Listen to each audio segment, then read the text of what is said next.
A continuación, entonces, pasaremos, al igual que el día de ayer, a poder revisar una presentación que va a tratar en general los tópicos que vamos a revisar hoy día.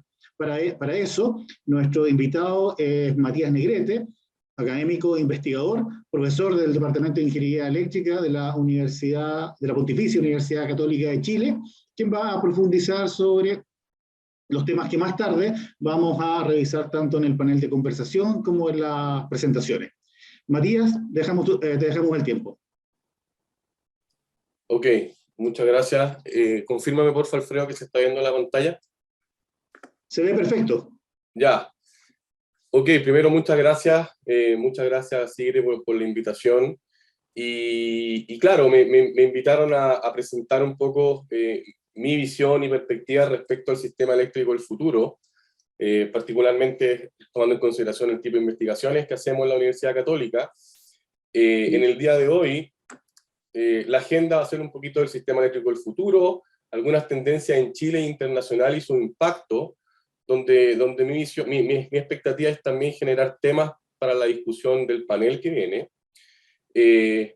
Hablamos de la regulación, ¿cierto? La regulación es clave para habilitar muchos de estos cambios, y ahí quiero entrar en un poquito asociado a los desafíos del diseño de mercado mayorista en Chile. Hay un tema que de alguna manera está en la palestra últimamente, que es hacer cambios, particularmente al modelo basado en costo hacia un modelo basado en oferta, y idealmente con vinculancia. Y ahí presentar una visión súper rápida, porque de alguna forma el tiempo es cortito, sobre cómo uno podría implementar una transición hacia ese fondo, ¿ya? Entonces, el sistema eléctrico del futuro, ya de alguna manera, como el tema que nos está convocando, y uno siempre tiene que partir de cómo es el sistema actual, ¿cierto? El sistema actual tiene esta lámina, siempre uno parte cualquier curso de sistemas de potencia con esto, ¿cierto? Un sistema jerárquico, donde los límites de los distintos sectores están bien limitados, la generación, transmisión, distribución, los flujos usualmente en una dirección, y los consumidores con un rol bastante pasivo de consumir electricidad, ¿cierto? ¿Cuál es, de alguna manera, la visión respecto al sistema eléctrico futuro?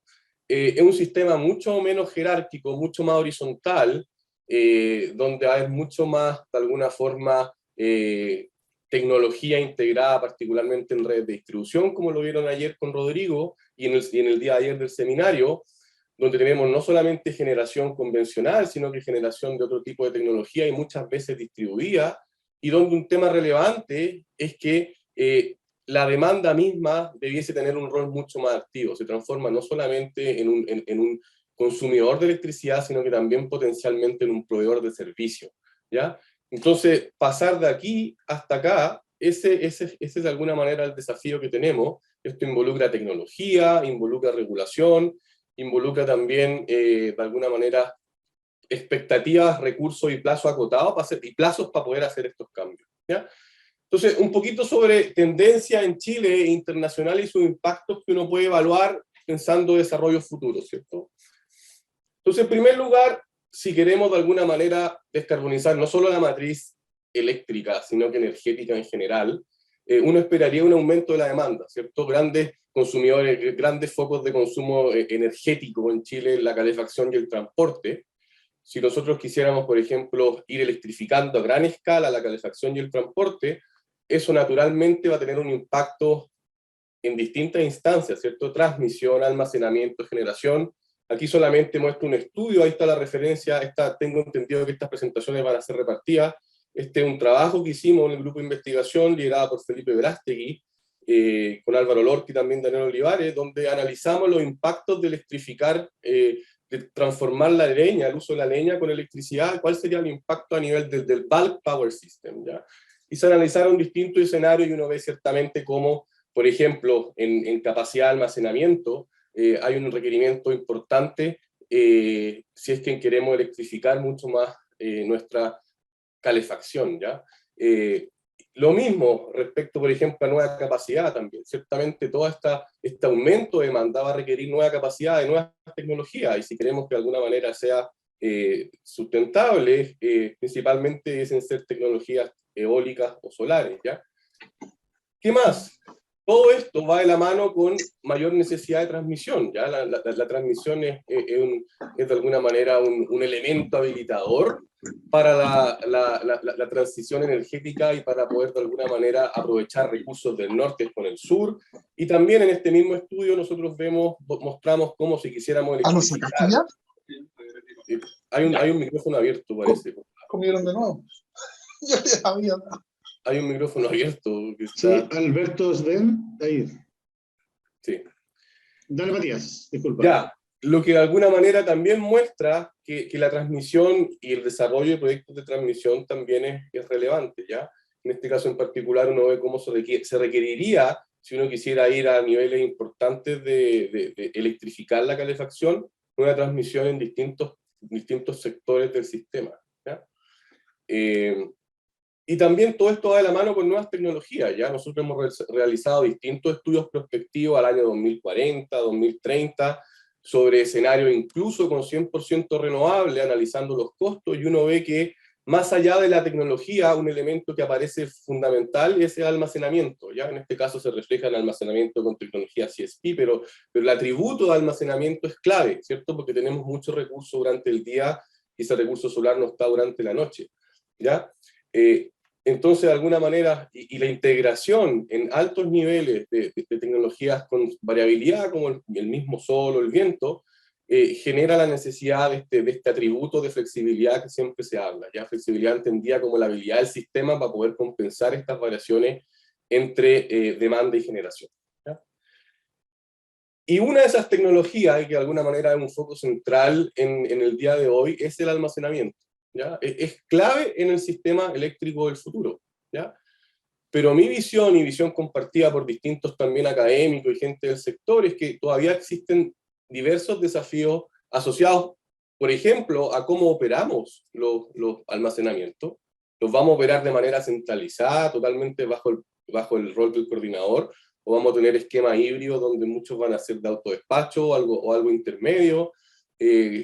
Eso está muy alineado también con tener un esquema basado en costos. Ya aquellos de ustedes que conocen, por ejemplo, el reglamento asociado a la programación del sistema y cómo está ahí expresado, cómo debiese operar el almacenamiento, ciertamente nos genera barreras para una operación de alguna manera mucho más efectiva, ¿ya? Y eso va asociado también con el diseño del mercado eléctrico. ¿Por qué? Porque de alguna manera, cierto, lo que uno conoce es que una alta penetración de energía solar genera condiciones de altos diferenciales de precio entre día y noche, ¿cierto? Lo que naturalmente debiese generar incentivos para almacenamiento. Pero lo que claro, también he esperado es que si empieza a aumentar mayor el almacenamiento, esos diferenciales van a tender a disminuir, ¿ya? Aquí, por ejemplo, y uno ve que el rol del almacenamiento como un componente en la evolución óptima del sistema es clave. Hay diversos estudios que lo muestran, ¿ya? También hay estudios que hemos hecho que muestran los diferenciales de precio entre día y noche para distintos escenarios.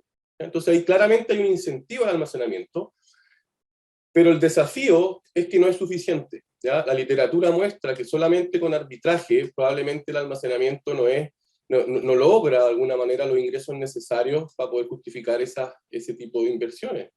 Entonces el almacenamiento requiere diversas fuentes de ingresos, no solo en el mercado de la energía, sino que ciertamente en el mercado de capacidad, en el mercado de servicios complementarios, y probablemente en otras estructuras de mercado, probablemente quizás licitaciones de mayor largo plazo, etcétera, ¿ya? O sea, tenemos que pensar que el almacenamiento es necesario, pero se tienen que generar las condiciones y la regulación apropiada, los mercados apropiados y las políticas operacionales apropiadas para que de alguna manera se materialice esta inversión necesaria, ¿ya?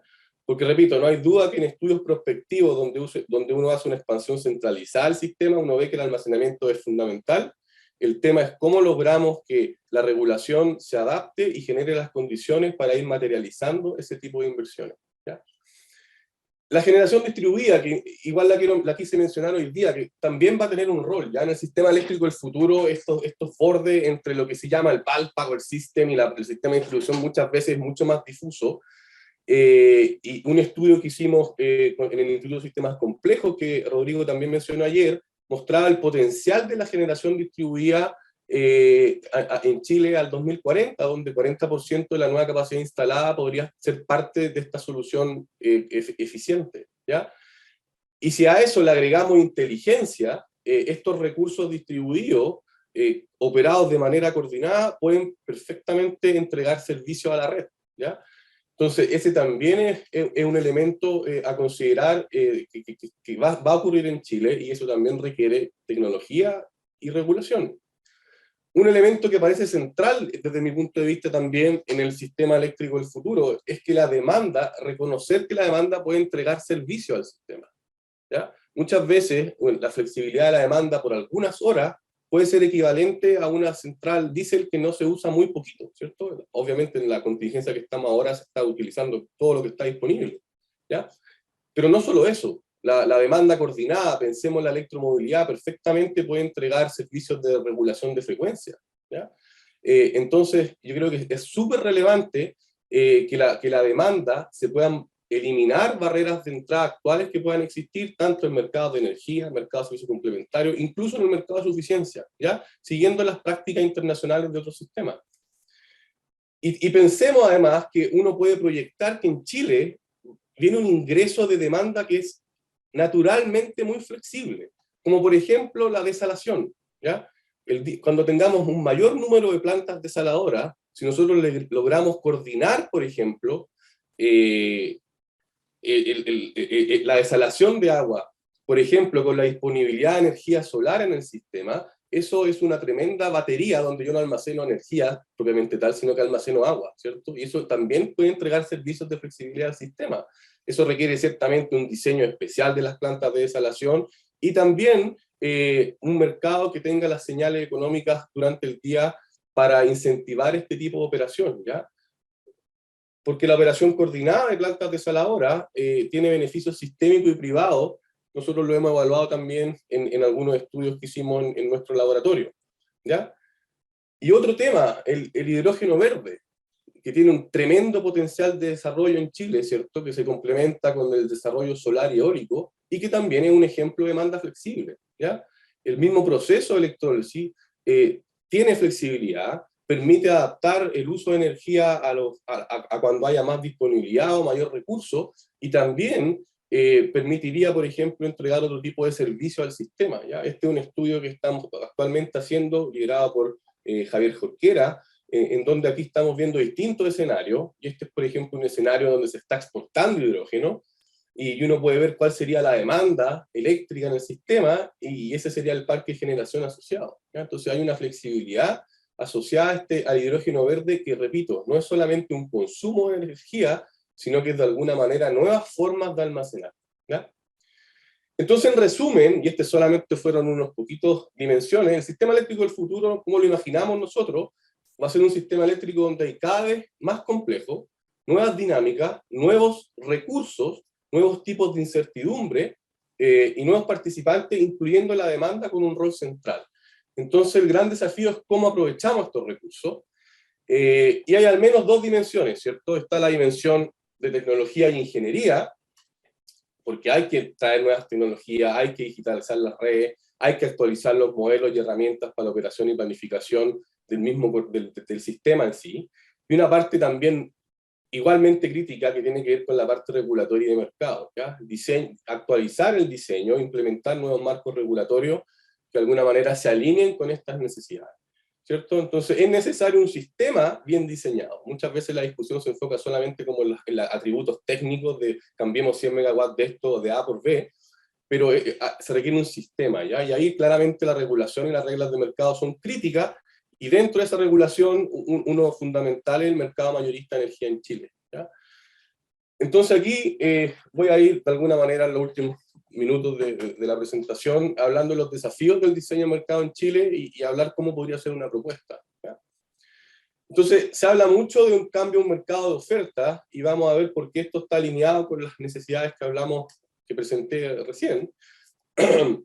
Primero, este es un cambio de relevancia, ¿cierto? De alguna manera, un cambio de relevancia al mercado eléctrico, hacer una transición en un mercado de oferta, lo que requiere un cuidadoso diseño, implementación y ejecución. ¿Ya? No es algo que se puede hacer en un semestre o 2 semestres, sino que es de mucho mayor plazo. El diseño de las reglas de mercado es un elemento central, pero también potenciar la unidad de monitoreo y los mismos modelos de operación que tenga el coordinador. ¿Ya?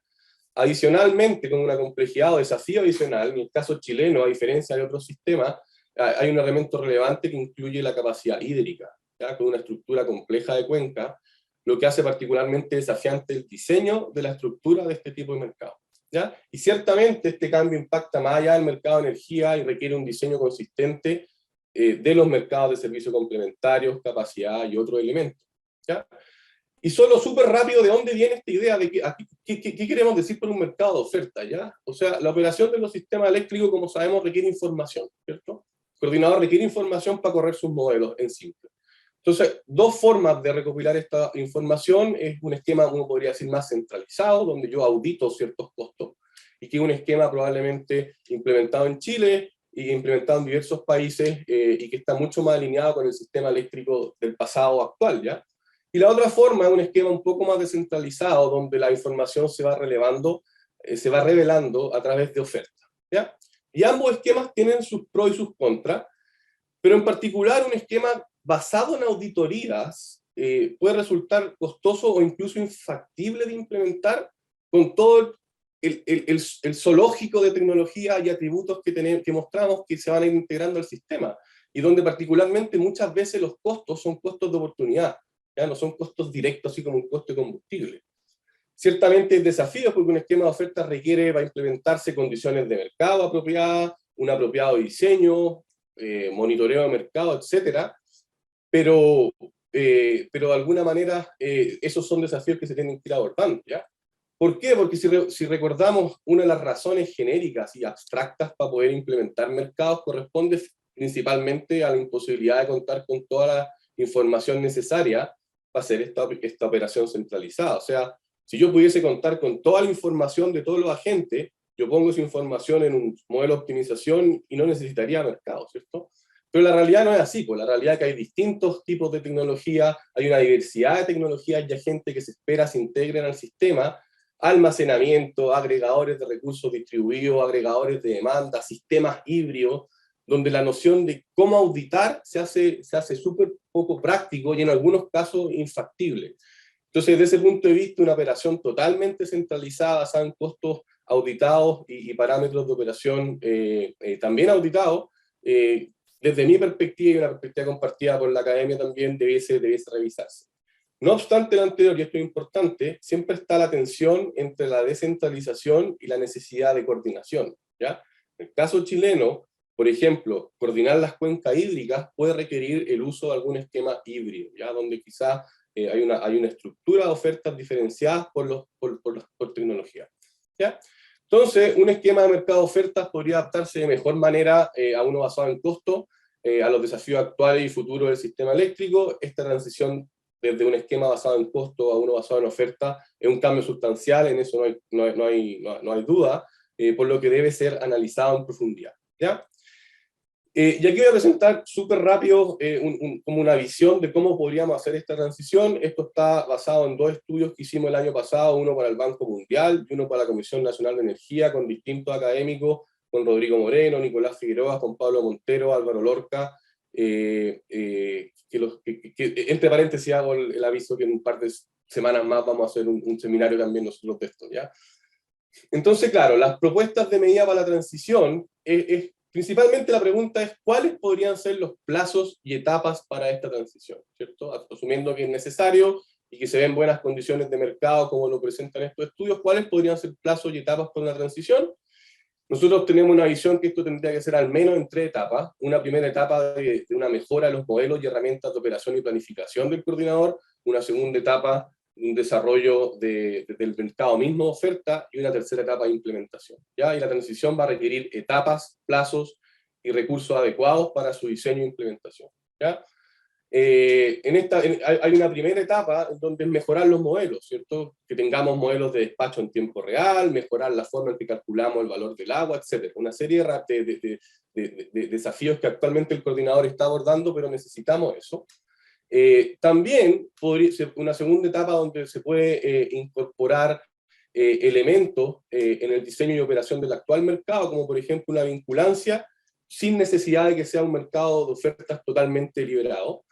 Después viene el diseño y la arquitectura, las reglas del mercado, y finalmente lo más importante, un testeo, ¿cierto? El testeo del diseño de mercado, ¿cierto? Entonces está esta primera etapa enfocada en una mejora en tener como un mercado de costos mejorado, ¿ya? Ese es como el foco de esta primera etapa, ya que hay una serie de detalles que no tengo, que son bien conocidos en la industria, ¿cierto? Modelos de despacho en tiempo real, aumento de la granularidad, el costo marginal que sean variables duales, actualizar los modelos de coordinación hidrotérmica, e integrar plataformas de información, ¿cierto? También, como mencioné, uno puede también en esta primera etapa ir integrando paulatinamente elementos, por ejemplo, de vinculancia y de mercado multietapa al mercado actual, ¿ya? Ese de alguna manera en esta primera etapa.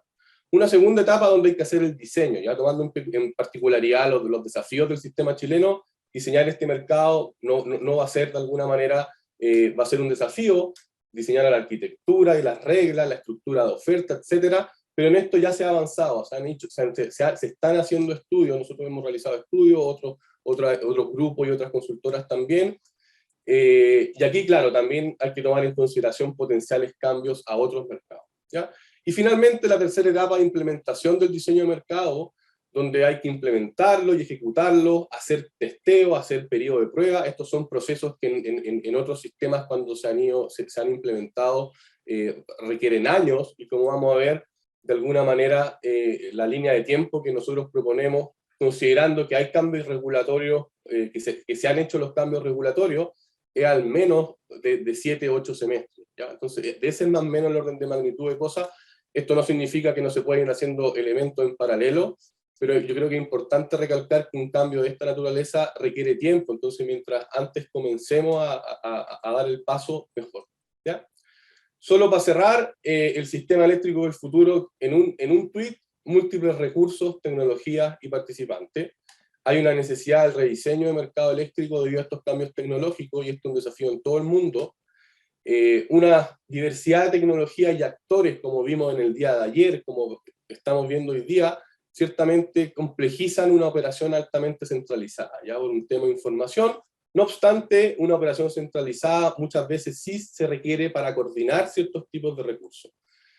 Por lo tanto, desde nuestra perspectiva, una transición hacia un mercado de ofertas surge como una necesidad en el CEN frente a estos desafíos.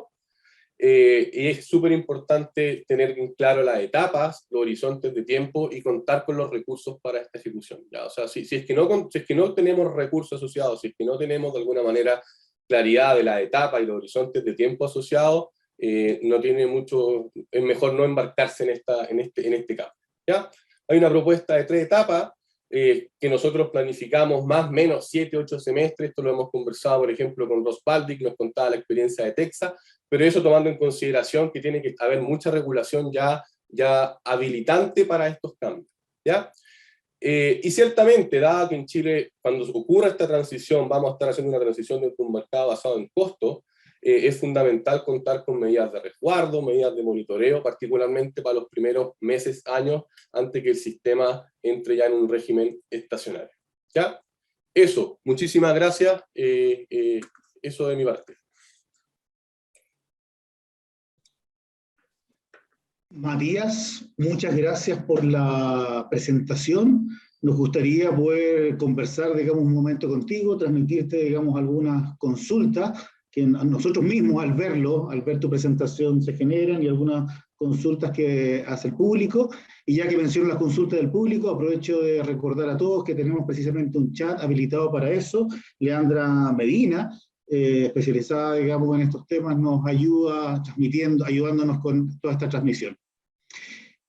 Matías, no puedo dejar de notar el tema en las primeras láminas cuando comentaban los estudios que se analizaron sobre los mayores requerimientos en infraestructura Se mencionaba ahí tanto transmisión, bastante en unos bloques, en unas barras horizontales, bastante transmisión y también almacenamiento. Yo no sé si el estudio tú nos puedes comentar, profundizar un poco más con respecto a eso, en cuanto a ya sea capacidad o cantidad de líneas. Me fijé que estaban básicamente concentradas en la parte norte del país. Si nos puedes comentar un poco más de eso al respecto. Sí, este es un estudio que hicimos utilizando modelos de planificación que consideran de alguna manera también aspectos operacionales.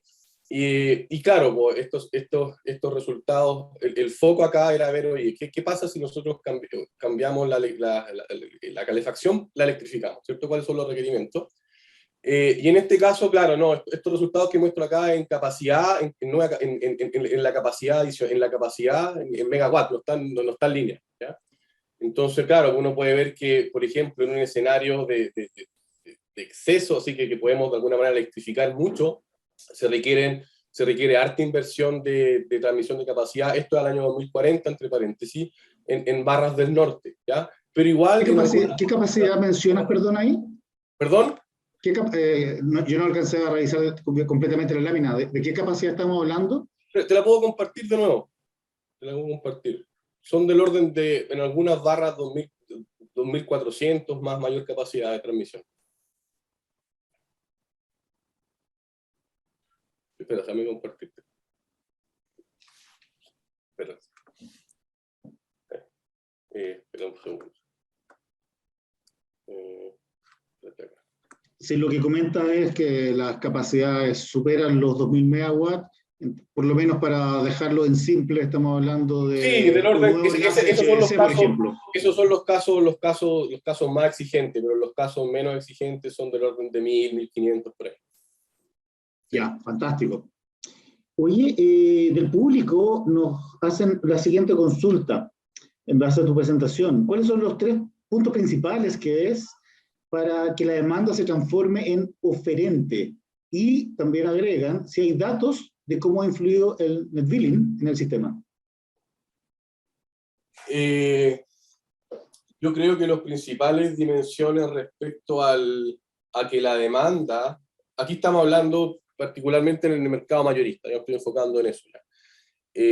Yo creo que lo primero es que se requieren hacer cambios regulatorios o reducir barreras de entrada, ¿ya? Por ejemplo, un caso que ya se están haciendo, ¿cierto? Hace poco el coordinador, por ejemplo, dentro del contexto de servicios complementarios, generó un requerimiento de 50 megawatts, que es muy chiquitito para una primera licitación. Finalmente no quedó desierta esa licitación, porque de alguna manera fue súper rápido el llamado. Pero yo creo que incentivar que la demanda se le pueda ir dando la facilidad a que entregue servicios complementarios, a que probablemente pueda recibir incluso pagos por suficiencia. Recordemos, solo como ejemplo, 30% de los recursos por mercados de capacidad en sistemas como ISO New England es la demanda. ¿Ya? Es la demanda eléctrica a través de agregadores que participan en los mercados de capacidad. ¿Ya? Yo creo que también es relevante eventualmente hacer una transición hacia un mercado de ofertas también. Eso también va a habilitar muchas de esta participación de la demanda. ¿Por qué? Porque si nosotros vemos los estudios, uno ve que la demanda, por ejemplo, en los periodos de punta, algunos sectores industriales tienen la capacidad y recortan mucha punta. ¿Ya? Entonces uno puede decir, mira, aquí ya hay una flexibilidad inherente, ya sea por los procesos o porque tienen generación local, ¿ya? Pero hay una flexibilidad para el sistema y no hay ninguna razón conceptual para que esa demanda no pueda entregar servicios, por ejemplo, de suficiencia al sistema. ¿Ya? Entonces yo creo que un tema relevante es ir eliminando, primero ir dando a conocer esto, que la demanda puede proveer servicios, ¿ya? No solamente en servicios complementarios carga interrumpible, sino que control terciario también, ¿ya? Control secundario, en el futuro cuando tengamos, por ejemplo, una alta penetración de vehículos eléctricos, esos son ejemplos claros que en otros países ya se están implementando de cargas flexibles, ¿ya? O lo que yo mencionaba en la presentación, la desalación. La desalación también. Entonces, hay un potencial actual, se ve un potencial de demanda flexible hacia el futuro, y no tenemos que olvidar una cosa, y ustedes, aquí hay mucha gente, ¿cierto?, de la transmisión e infraestructura. ¿Cuál es muchas veces el parámetro más relevante cuando uno hace todos estos estudios? Un parámetro que tiene como que sensibiliza mucho, ¿cierto? son las demandas máximas, ¿cierto? Ese parámetro tiene mucho impacto. Entonces, si yo tengo flexibilidad en la demanda, en un cierto porcentaje, eso puede tener un impacto relevante, no solo en quizás postergar alguna infraestructura, sino en una operación más eficiente y segura del sistema. Muchas gracias, Matías. Ciertamente lo que comentas requiere que empecemos a hacer algunos cambios en la forma tradicional en que venimos haciendo las cosas y poniéndole mucho foco en lo que es la demanda y las potencialidades de servicios asociados, digamos, a la demanda que se pueden dar o servicios que puede prestar, como estás comentando. Otro comentario del público aquí que me transmiten. ¿Cuál ha sido la experiencia de la subasta de servicios complementarios? ¿Podría ser un anticipo de lo que se plantea para un mercado mayorista de subastas?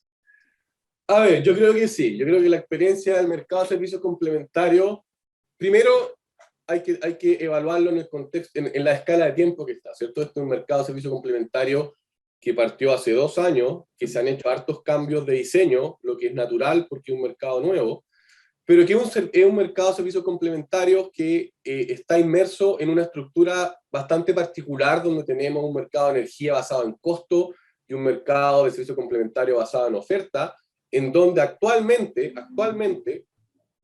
la oferta tiene un impacto muy poquito en los ingresos por servicios complementarios, porque gran 80-85% de los ingresos por servicios complementarios están asociados a costos de oportunidad, ¿ya? Que no están asociados precisamente al proceso. Donde yo veo que el mercado, y era una de las expectativas que había, ha tenido un impacto positivo, es en incentivar que centrales renovables estén entregando servicios, ¿ya? En el último tiempo hay del orden de casi 20 centrales renovables, ya sea solares o eólicas, entregando servicio. Un proyecto en el norte, de Luz del Norte, en el fondo, que fue pionero a nivel mundial, y de alguna manera el hecho de contar con estas estructuras de mercado ciertamente genera un incentivo, ¿ya?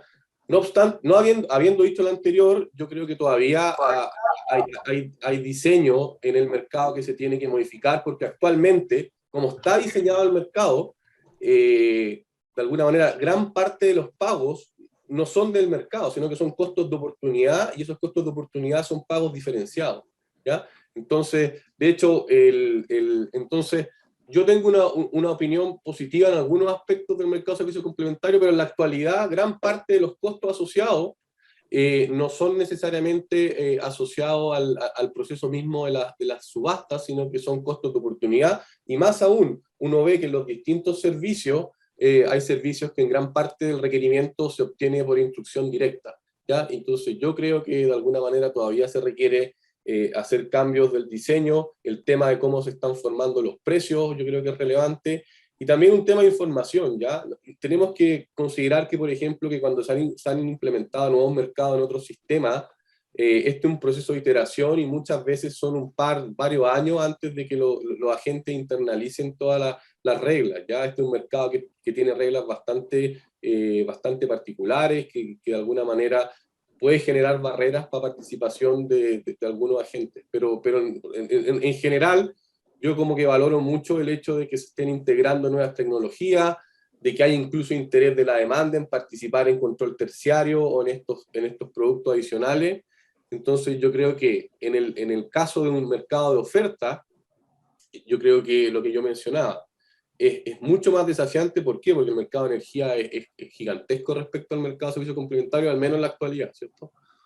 Entonces, hacer este proceso del cambio de un mercado de costo a un mercado de oferta requiere ir a hacerlo con bastante, tomando en consideración todos los cuidados que hay que tener, pero más importante, tenemos que tener un punto de partida que como mercado eléctrico en Chile aún no lo tenemos. O sea, nosotros todavía operamos, por ejemplo, la operación en tiempo real con listas de mérito, ¿cierto? Nosotros todavía tenemos procesos que en otros países ya están resueltos, e incluso en eso. Entonces, lleguemos a ese nivel, eso es lo que nosotros sacamos de estos estudios. Actualicemos, tengamos el mejor mercado de costos que podamos, incluso podemos partir con ideas como la vinculancia, dando ciertos grados de libertad a los agentes, por ejemplo, decidiendo cuándo participan, o quizás dando pronósticos, lleguemos a ese punto y después vamos de a poco dando los pasos siguientes para poder hacer la transición hacia un mercado de oferta que, repito, en un ambiente con tantas tecnologías, porque la pregunta es clara, ¿cómo le audito el costo yo, por ejemplo, a un agregador de respuesta a demanda? ¿Cómo le audito el costo incluso al almacenamiento? ¿Ya? Uno podría generar ciertos procedimientos súper, de alguna manera, ad hoc, pero probablemente lo mejor sería que cada agente gestione su riesgo de mejor manera y genere oferta, asegurando que el mercado funcione de manera competitiva. Lo mismo, otro elemento crítico, las unidades de monitoreo, tanto internas del coordinador como probablemente externas, tal como ocurre en otros países, también es súper relevante que tengan de alguna manera los recursos y las atribuciones para tomar medidas, ¿ya? Actualmente el coordinador tiene atribuciones que tiene que ir generando informes de servicios complementarios, que se puede demorar un par de meses para poder de alguna manera hacer algún tipo de medida, ¿ya? En otros sistemas eso es mucho más dinámico. Entonces hay una serie de desafíos asociados a esta transición que creo relevante y creo que es muy importante que como industria y como academia y como reguladores ya lo tengamos y lo estemos evaluando. Oye, Matías, sí, perfecto. Yo también creo que es muy interesante y a la vez desafiante el poder evolucionar a un mercado, digamos, de ofertas, como lo plantea.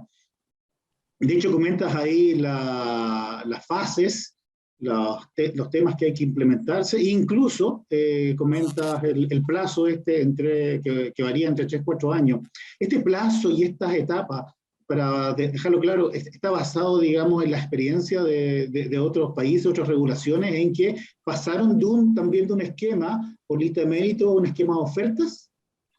No, está basado principalmente, sí, un poco de experiencia internacional también, porque aquí trabajamos con Rosvaldi, que él estuvo muy involucrado cuando Texas, pero está también principalmente asociado a la implementación y a la parte técnica que hay. Ya estos plazos de alguna manera se pueden ver incluso optimistas si es que la componente regulatoria no se hace de manera coordinada. Claro, por eso nosotros mencionamos que este plazo 7-8 semestres, asumiendo que tenemos ya cierta regulación alineada para este desafío, ¿ya? Pero como sea el caso, yo creo que dado que se puede ir haciendo en etapa y se puede ir haciendo de manera paralela a algunos desarrollos, creemos que es un plazo al menos nominal, ¿cierto? Probablemente después la complejidad de la ejecución podría ser mayor, pero es el orden. En el fondo el mensaje acá es que no se puede hacer esto en un año. Yo creo que ese es como el mensaje claro, en 1 o 2 años. Requiere esta escala de tiempo. Perfecto, clarísimo. Matías, te agradecemos mucho tu presentación y todos los comentarios con respecto a desafíos y oportunidades que tenemos por delante. Muchísimas gracias, Alfredo, muchísimas gracias a todo el CIGRE que me dieron la oportunidad de invitar y espero también que el panel también se puedan abordar algunos de estos temas y nada, pues muchísimas gracias. Por seguro. Gracias, Matías. Gracias.